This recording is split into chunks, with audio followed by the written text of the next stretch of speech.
I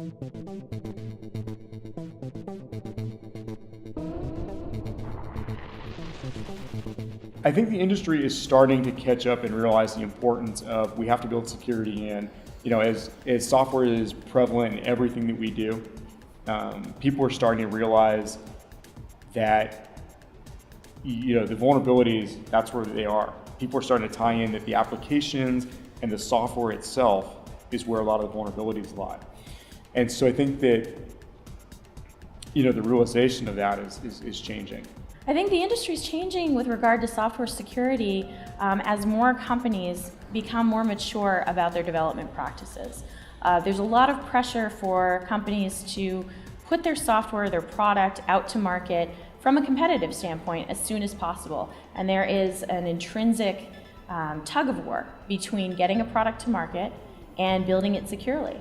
However, what organizations are learning is that if they actually build software with security in mind, it's a lot less expensive to maintain that software and provide a great user experience.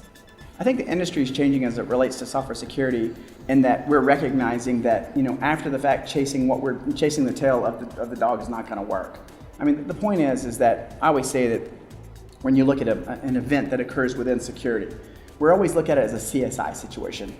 Everybody watches that show. When the CSI team shows up on site, somebody's had a very bad day. Okay, well, that's all we're doing. We're basically showing up in a CSI situation saying, this is what happened, this is who died, this is how he died. Now we have to flip it around, okay? We have to say application security is so important that we have to come to the front of it. We have to move to more of a precog situation. So a precognition situation, a proactive way to do that. So what we do is basically we build the strongest foundation we can with software, and then we handle everything after the fact that occurs. Those numbers will be much more diminished at that point in time. What we do at that point in time will actually matter, rather than us constantly just trying to put out fires. So I've been doing this now for about 23 years. I think the industry continues to evolve, and in that short amount of time, unlike other professions, this industry is still very young. There's not a lot of methodology available. There's not a lot of use cases available. So we all struggle to kind of build things in as we go along.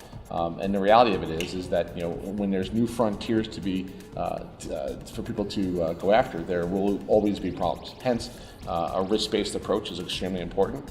Being able to identify, perhaps in the threat model, who your attacker may be, to actually have sort of the castle walls and the moat and these things a part of your overall system.